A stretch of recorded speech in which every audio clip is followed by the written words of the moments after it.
Hai, jumpa lagi di Kami Masai. Aku Tik. Oke teman-teman, hari ini kita pengen banget nge-share sama kalian gimana caranya supaya akuarium di rumah kalian itu sejernih di Kenova Kami Masai Galeri ya. Yap. Oke.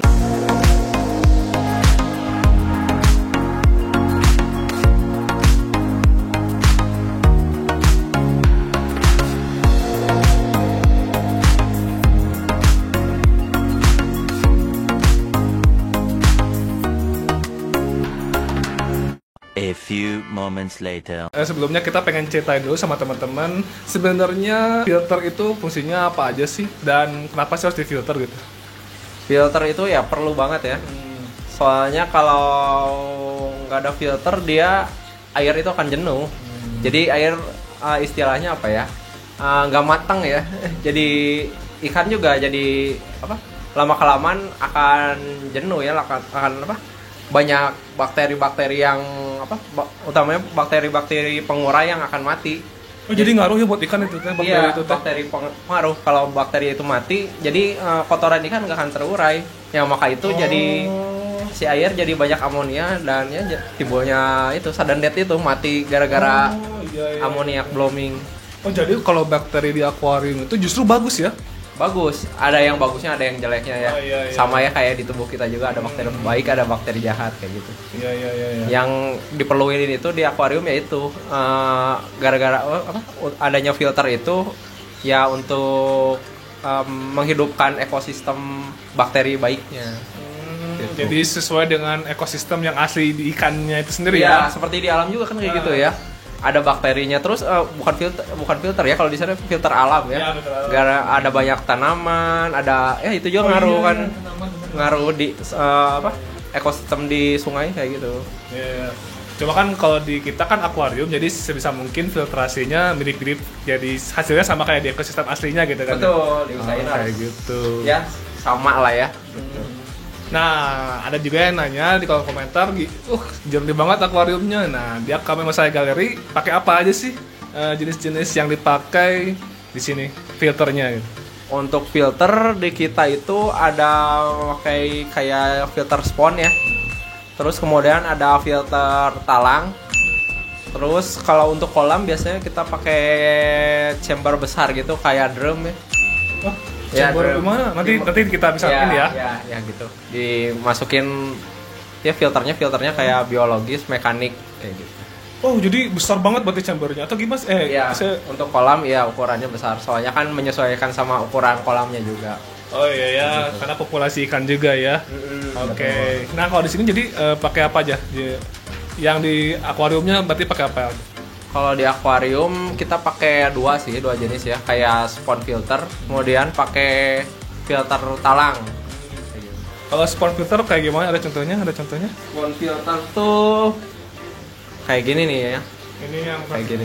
Oh ini ya, kecil Ya, atau? kalau ini yang pabrikannya kayak gini ya, Oh. bisa dibeli di ya banyak lah di toko-toko juga ya. Kalau kita sih kalau yang untuk yang di galeri kita buat sendiri, soalnya kan lumayan ya budgetnya ya kalau kita beli yang pabrikan, soalnya akuarium kan banyak ya kayak gitu. Oh, bisa bikin juga. Ya bisa buat juga. Nantilah kita buat tutorial Ya, buatnya boleh. juga. Nanti kita bikin tutorialnya. Nah, boleh dijelasin nggak ini tuh kalau yang spon kayak gini tuh bersih nggak sih ke akuariumnya dan ngerti nggak? Bisa jelasin cara kerjanya nggak Pak? Kalau ditanya bersih atau enggaknya ya, kita harus sesuaiin juga sama jumlah populasi di akuariumnya, ikan populasinya ya.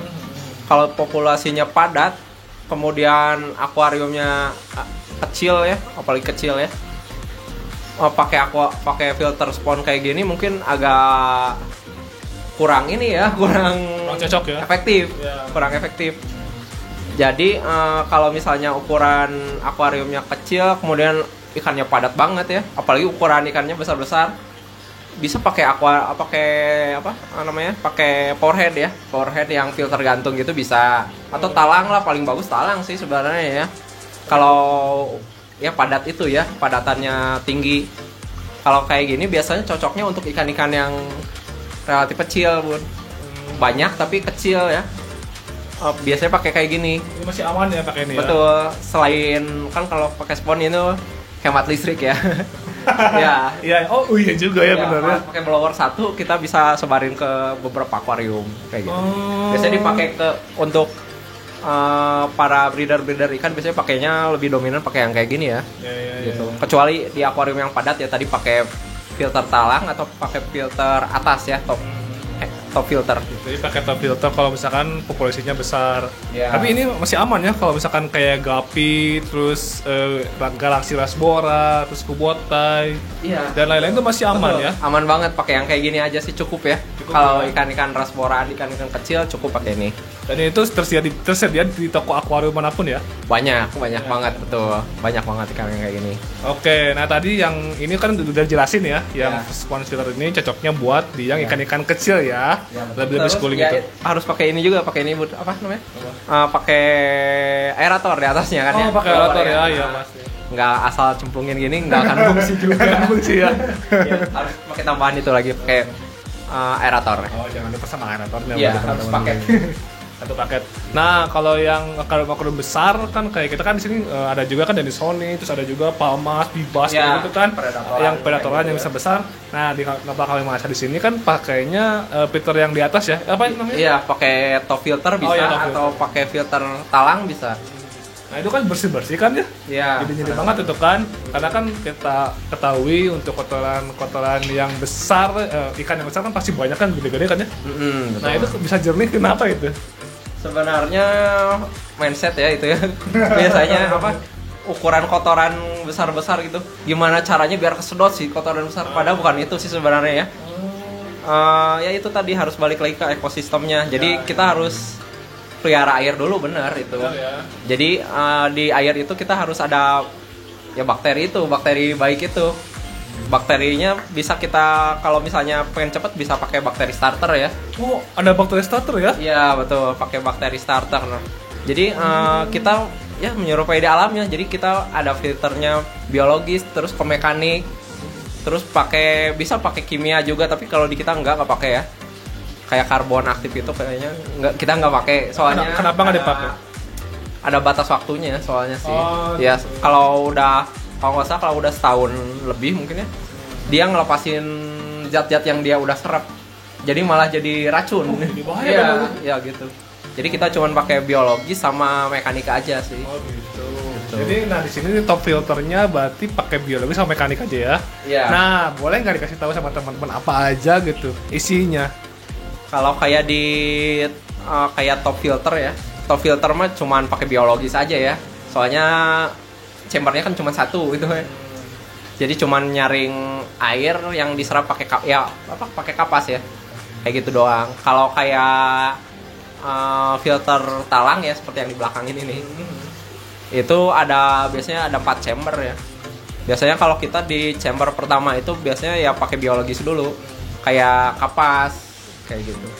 Terus setelah dari kapas di chamber berikutnya, chamber kedua biasanya kita pakai bisa pakai keramik ring bisa.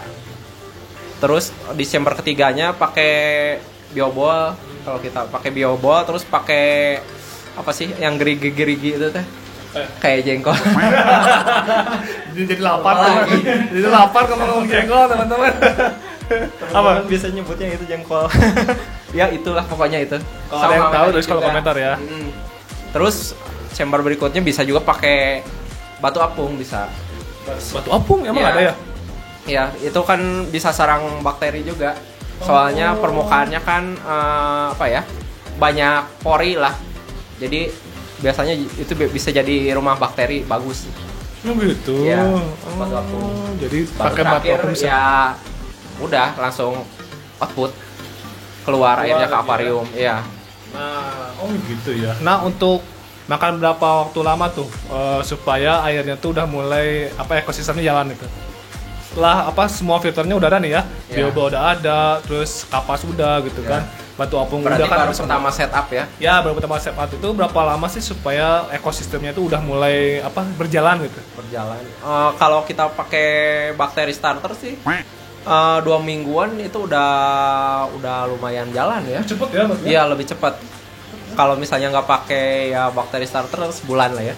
Oh 1 bulan. Ya 1 bulan biar mature airnya. Mature ya. Iya, Jadi bakteri starter ini banyak dijual di mana-mana dong kalau gitu.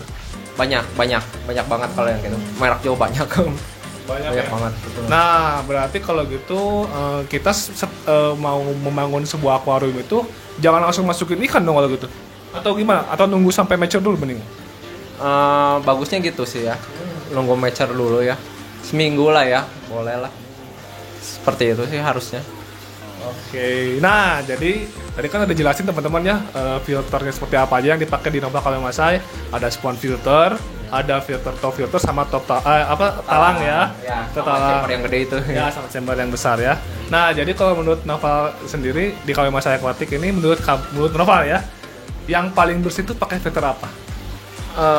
Kalau ditanya paling bersih sih sebenarnya rata-rata sesuai kebutuhan. Balik lagi ke kebutuhan ya. Kebutuhan ikannya, terus kebutuhan kapasitas akuariumnya, kapasitas ikannya harus disesuaikan sih.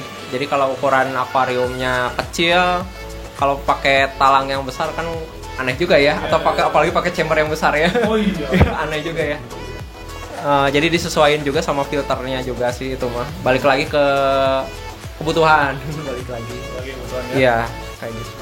Oke teman-teman, jadi baik lagi kebutuhan kalian ya, sesuaikan saja. Kalau misalkan tadi kalian nggak tahu apa aja, tinggal putar balik lagi aja videonya ke sebelumnya. Oke teman-teman, sekian dari kita gimana caranya untuk membersihkan supaya akuarium kalian itu tetap jernih gitu ya. Seling ya. Ya tetap celing gitu. Baru. Seperti baru. Oke teman-teman, sekian dari kita. Like kalau misalkan kalian suka dengan videonya, jangan lupa di subscribe Kamemasai Aquatic. Sampai ketemu lagi di video kita selanjutnya. Bye bye. Bye.